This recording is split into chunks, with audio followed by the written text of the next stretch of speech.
नमस्कार दोस्तों, YouTube channel पर मैं रवि फगेड़िया आप सभी का एक बार पुनः स्वागत करता हूं। जैसा कि हमने कुछ दिन पहले सुविता ढीलन का इंटरव्यू लिया था, जो राजस्थान स्कूल लेक्चर भर्ती परीक्षा 2018 में संपूर्ण राजस्थान में सर्वोच्च स्थान के साथ में हमसे मुखातिब हुई थी। आज हमारे बीच में पुनः इस गौरव का जो दिन आया है, क्योंकि एक बार पुनः मेरे साथ मेरे प्रिय स्टूडेंट दिनेश कुमार, जिनकी 26वीं रैंक है ऑल राजस्थान में इतिहास में स्कूल लेक्चर 2018 में, और भंवरलाल खेदड़, जिसकी ऑल राजस्थान में 262वीं रैंक है, उपस्थित हैं। और इन बच्चों के साथ में हम एक छोटी सी बाइट्स जो है आप लोगों के साथ शेयर करना चाहते हैं कि किस तरीके से इन्होंने अपनी तैयारी की थी और किस तरीके से राजस्थान के संपूर्ण बल्कि भारत के संपूर्ण बेरोजगार युवा हैं, वो ये जान सकते हैं कि परिस्थितियां जो होती हैं और जो व्यक्ति की एडवर्स पोजीशन जो होती हैं, वो कोई बहुत मायने नहीं रखती हैं। अगर आप में कामयाब होने का जज्बा है तो डेफिनेटली आपको कोई रोक नहीं सकता है।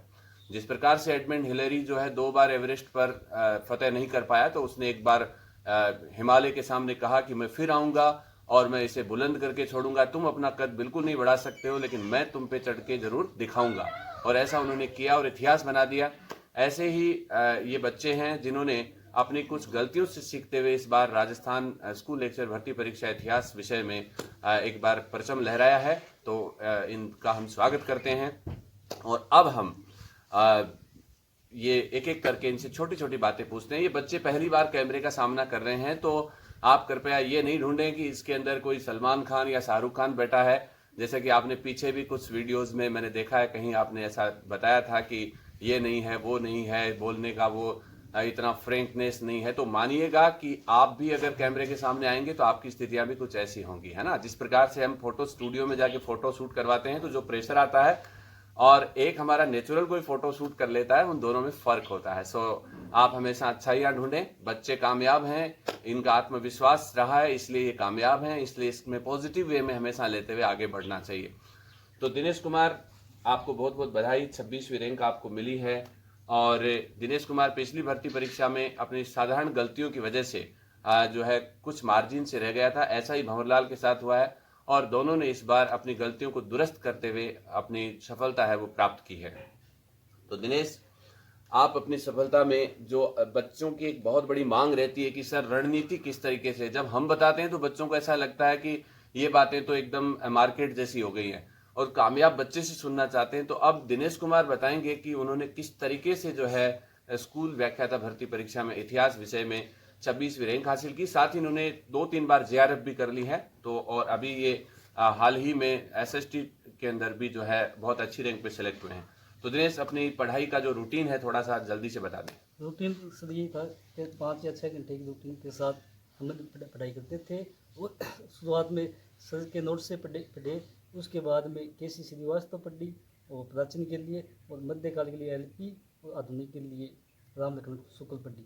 और वर्ल्ड हिस्ट्री के लिए शुरुआत में सर के नोट्स पढ़े, साथ ही अरविंद भास्कर और जैन माथुर की बुक पढ़ी।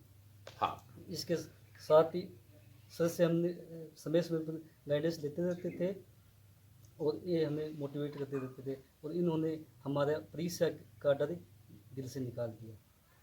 हाँ, जो डर गया वो मंदिर गया क्योंकि डर के आगे भगवान है। तो हमें भगवान नहीं ढूंढना है, हमें सफलता ढूंढनी है। डेफिनेटली ये बच्चा पिछली बार डर की वजह से और ये डिस्कस नहीं कर पाया था इस बात को कि सर मैं अच्छा परफॉर्म नहीं कर पाया हूँ, और इसने मुझे बाद में बताया कि सर मैं लास्ट 15 दिन में बहुत दबाव में आ गया था और इसे अपने दबाव की कीमत चुकानी पड़ी। डेफिनेटली अगर ये अपने मैटर में आस्था रखता तो इसका सिलेक्शन होता और इसको 3 साल इंतजार नहीं करना पड़ता। उसके बाद जनवरी 2017 वाली मेरी जेआरएफ हो गई ये सामान्य से, और उसके बाद में हमने पढ़ाई रूटीन में रखी। यस, निरंतरता एक इम्पोर्टेंट चीज है। जैसे इसने बताया कि अच्छी प्रमाणिक पुस्तकें पढ़ी और एक एनालिटिकल वे में जो अपनी जो गाइडेंस है उसके साथ में लगा निरंतरता, धैर्य, अनुशासन और माता पिता का आशीर्वाद, गुरुजनों का सम्मान, ईश्वर से कृपानुकांक्षी होना, ये मकसद उसूल, ये सब मिलाकर व्यक्ति सफलता में तब्दील कर देता है। और दिनेश कुमार बहुत अंतर्मुखी स्वभाव के हैं। जैसा मैंने एक बात और भी देखी है, मोस्टली जो स्टूडेंट हमारे जो कामयाब होते हैं वो सब अंतर्मुखी होते हैं, क्योंकि वो कोई यहाँ पर कोई कलाकार नहीं होते हैं, ये एक इंटेलेक्चुअल ग्रुप से जुड़े हुए बच्चे हैं। तो दिनेश से प्रतियोगी परीक्षाओं के लिए जो बच्चे तैयारी कर रहे हैं, आप उनको कुछ बताना चाहेंगे कि मार्केट में जैसे बहुत कुछ होता है कि साहब ऐसे डिस्टर्ब होता है, कहीं पेपर आउट हो जाते हैं, आप इन अफवाहों से किस तरीके से बचे और किस तरीके से अपने आप को मैनेज करते हुए और इतने बड़े कंपटीशन में अपने धैर्य को बनाए रखा और कामयाबी हासिल की, इस पर थोड़ा बताओ। क्योंकि हमने परीक्षा की तैयारी की उस समय हमारे पास ये एंड्रॉयड फ़ोन नहीं था, कीपैड फ़ोन था। इसकी वजह से हम इन अफवाह से बचे थे। Yes, तो हम ये आपसे मिलते रहते थे, तो आपने हमें इन अफवाह से दूर रहने के लिए कहा। हाँ, ये एक बहुत बड़ी बात है कि इनके पास में कीपैड फोन था, एंड्रॉइड फोन नहीं था।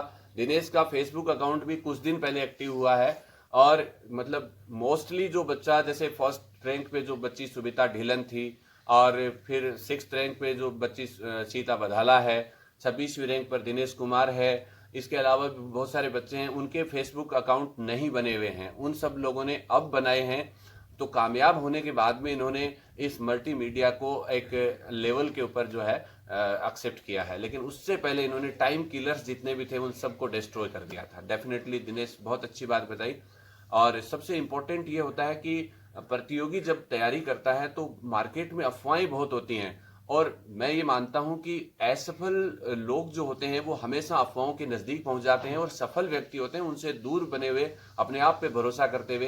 कामयाबी में किसी का रोल नहीं होता है, मैं मानता हूं कि सबसे बड़ा रोल होता है वो इन बच्चों का होता है। बाकी सारी चीजें उस तरीके से हैं कि जैसे मिट्टी है उसको कुम्हार शेप दे सकता है, लेकिन अगर मिट्टी नहीं है तो फिर शेप नहीं मिल सकती डेफिनेटली। तो अब 262वीं रैंक पर हमारे बीच में बिल्कुल अक्षय कुमार जैसे युवा मिस्टर भंवरलाल खेदर जो हैं सेलेक्ट हुए हैं। उनसे हम पूछेंगे, भंवरलाल कूल रहो, ऐसी कोई बात नहीं है, बहुत ही नॉर्मल बातें हैं, हम बिल्कुल बातचीत के जरिए कर रहे हैं ना। ये बच्चे इतने अंतर्मुखी रहे हैं कि इनको स्टूडियो के सामने ऐसे लगता है कि जैसे इनकी फिल्म रिलीज हो रही है। सो भंवरलाल सर, हाँ, भंवरलाल के बारे में एक बात बताना चाहता हूं कि भंवरलाल बहुत के परिवार से एक नहीं, दो नहीं, तीन नहीं, पूरे 4 स्कूल लेक्चर सेलेक्ट हुए हैं, जिसमें भंवरलाल इतिहास से हैं, भंवरलाल की बहन है वो अर्थशास्त्र से हैं और इनके 2 भाई हैं वो कॉमर्स से हैं। और वो किसी न किसी रूप में जो है हमारे मार्गदर्शन में पढ़े, ये हमारे लिए गर्व की बात है। तो भंवरलाल बताएंगे अपनी कामयाबी की छोटी सी बात। सर, मेरी सफलता में सबसे बड़ा योगदान तो मेरे गुरुजी रवि फगेड़िया का है। अरे वो तेरा है, मेरा नहीं है। हाँ, आगे बोलो। पहले मैं साइंस बैकग्राउंड से था और सरों के संपर्क में आने के बाद मैंने इतिहास लिया और इससे पहले 2016 वाले एग्ज़ाम में मैंने 2 या 3 नंबरों से रह गया था और बाद में मैंने निरंतर तैयारी की और 4 या 5 बार लगातार नेट की और इस बार 262वीं रैंक हासिल की। भंवरलाल, बहुत अच्छी बात है, एक साधारण परिवार से निकले हुए दोनों बच्चे।